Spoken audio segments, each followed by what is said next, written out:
오늘은 라합의 신앙 고백을 들은 정탐꾼들의 반응에 대해서 한번 생각해 보도록 하겠습니다. 여러분, 요한복음 12장 24절 말씀에 보시면 한 알의 밀이 땅에 떨어져 죽지 아니하면 한 알 그대로 있고 그 밀이 떨어져 죽으면 많은 열매를 맺느니라, 이런 말씀이 있습니다. 여러분, 이 말씀의 의미는 죽은 생명을 살리기 위해서는 첫째, 생동감이 있는 생명으로부터 죽은 영혼이 시작된다. 두 번째, 그 생명을 끊임없이 우리가 사용해야 된다, 이런 뜻이 있습니다. 여러분 꼭 기억하시기 바랍니다. 생명이 또 다른 생명을 낳습니다. 여러분, 생명이 있는 곳에서부터 죽은 영혼이 다시 살아나는 것입니다. 생명이 살아나는 곳에는 언제나 다른 생명의 헌신과 섬김이 있어야 하는 것입니다. 그래서 여러분, 우리 여성들이 출산을 할 때 죽을 것 같은 그 죽기 직전의 그 고통 가운데 새로운 생명이 태어나지 않습니까?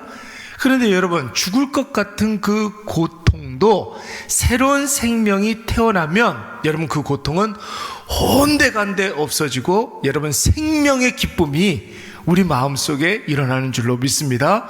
그래서 여러분, 그 고통을 하는데도 둘째도 낳고 셋째도 낳고 막 그러는 것이죠. 여러분, 라합이 상처나지 하나님을 고백하면서 하나님은 창조주요 주관자가 되시며 심판하시는 분이심을 선포했을 때 오늘 그 고백을 들은 정탐꾼들이 깜짝 놀랐습니다. 여러분, 이스라엘 백성들이야 창조주 하나님, 주관자 하나님, 심판하시는 하나님을 광야에서 직접 경험하고 깨달았던 사람들인데, 그런데도 여러분, 직관적인 체험을 했음에도 불구하고 이스라엘 백성들은 불평하고 원망하지 않았습니까? 여러분, 그런데 이 여리고의 기생은 하나님에 대한 소문만 듣고도 하나님에 대한 정확한 인식이 있었으니 여러분, 정탐꾼들로서는 놀라지 않을 수가 없었던 것입니다. 그래서 오늘 이 정탐꾼들이 라합의 고백을 듣고 어떻게 반응을 합니까? 14절 말씀에 보니까 우리의 목숨으로 너희를 대신할 것이다. 무슨 소리예요? 우리의 목숨을 걸고 우리의 생명을 걸고 너희의 생명을 살려낼 것이다, 이런 뜻입니다. 여러분, 여리고의 심판의 날에 반드시 라합과 라합의 가족을 구원해낼 것이라고 자신들의 목숨과 생명을 걸고 약속을 하고 있는 것입니다. 여러분, 정탐꾼들이 왜 이런 약속을 하는 것일까요? 여리고성을 심판하시는 것은 하나님이십니다. 이스라엘 백성들로 여리고를 통과케 하시는 분도 하나님이시고, 여리고성에 여러분, 사람이 죽고 사는 것을 결정하시는 분도 하나님이십니다. 그런데 어떻게 이 정탐꾼들이 반드시 너희를 살려낼 것이다, 이렇게 이야기할 수 있단 말입니까? 그런 권한은 없습니다. 그러나 한 가지 분명한 것은 무엇이에요?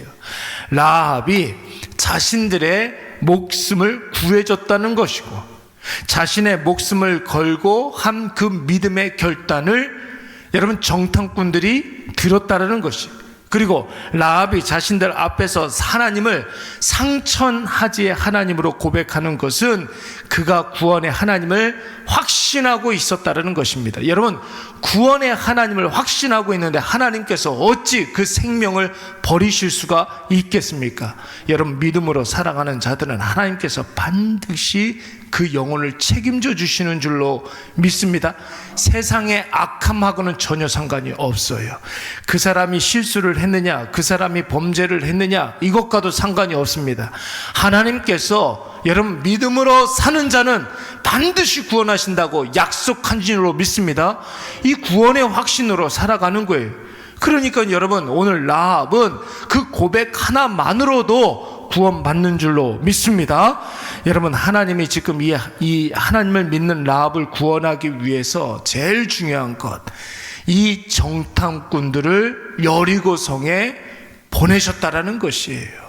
오늘 이 정탐꾼들이 이것을 깨닫게 된 줄로 믿습니다. 그래서 정탐꾼들은 라합의 믿음의 결단을 보고 라합의 그 신앙 고백을 듣고 자신들을 향한 하나님의 뜻을 깨달았던 것이고, 하나님이 반드시 너와 너희 집을 구원해 주실 것을 자신들의 목숨을 걸고 당사자인 라합 앞에서 선포하고 있는 것입니다. 실제로 여러분, 나중에 여리고성이 무너졌을 때 여리고성의 모든 사람들은 다 몰살당하게 되는데, 그때 유일한 생존자 라합과 라합의 가족들은 살아난 줄로 믿습니다. 무엇으로? 하나님을 믿는 믿음으로. 그런데 여러분, 라합이 단순히 여리고성이 무너졌을 때 목숨만 부지하고 끝난 게 아닙니다. 더 놀라운 역사가 일어나고 있는 거예요. 마태복음에 예수님의 족보를 보게 되면 라합이 나옵니다.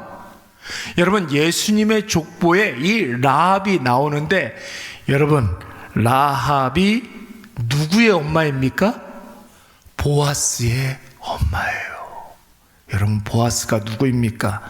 여러분, 룻기에 나오는 룻의 남편이에요. 여러분, 이 룻과 보아스 사이에 누가 나옵니까? 오벳이 나오고 이새가 나오고 다윗 왕이 나오는 줄로 믿습니다. 여러분, 그러니까 다윗의 할머니가 누구예요? 라합이에요. 그리고 결정적으로 라합을 통해서 다윗 왕이 나왔다는 것은 뭘 의미하는 거예요? 나중에 누가 나온다고요? 예수 그리스도가, 이 세상을 구원할 예수 그리스도가 이 세상에 오시는 줄로 믿습니다.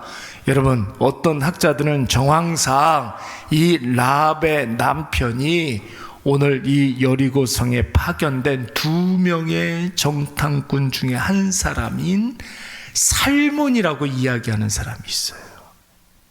라합의 남편이 여러분, 이 정탐꾼 중에 한 사람인 살몬이다, 이렇게 주장하는 사람들이 많습니다.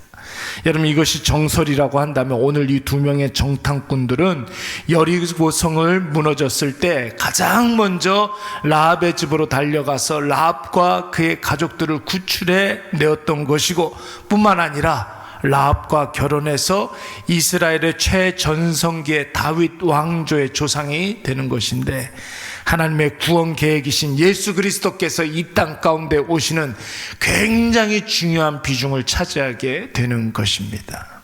사랑하는 여러분, 생명을 살리기 위해서는 또 다른 생명의 헌신이 필요합니다.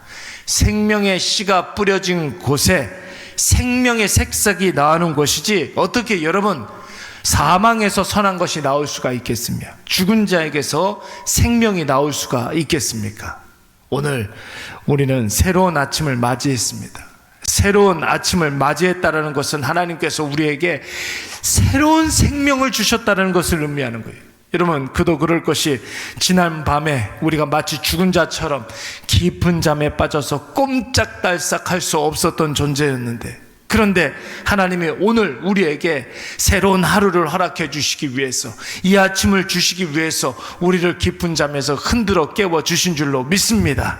그리고 이 새로운 하루를 생명의 근원인 하나님의 은혜를 구하며 이 하루를 시작하고 있는 것이에요.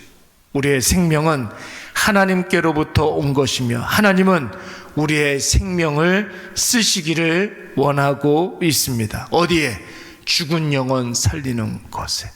예수 없이 유리방황하는 자들에게 우리를 보내주셔서 그들로 하여금 생명의 예수 그리스도의 복음을 듣게 하시기를 원하십니다.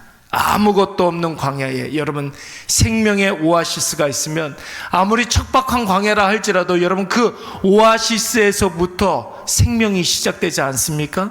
그렇게 싹이 튼 생명의 싹이 여러분, 뿌려진 씨보다 더 큰 나무가 되어서 30배, 60배, 100배의 열매를 맺기도 하고, 심지어 더 많은 생명을 살리기도 하는 것입니다. 사랑하는 여러분, 오늘 우리에게 하나님이 허락하여 주신 이 생명을 죽은 영혼 살리는데 쓰시기 바랍니다. 나의 생명, 나만 누리라고 주신 생명이 아니에요. 이 고귀하고 소중한 생명을 예수 없는 자에게 뿌려줍시다.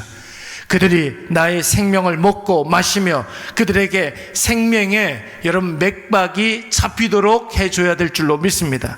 라합의 생명을 위해서 살몬의 목숨이 사용되었고, 또 그곳에서부터 다윗이 나오고 예수 그리스도도 나오는 것처럼 오늘 귀한 이 하루에도 놀라운 우리의 생명으로 말미암아 놀라운 생명의 역사가 풍성하게 나타나기를 간절히 축원합니다.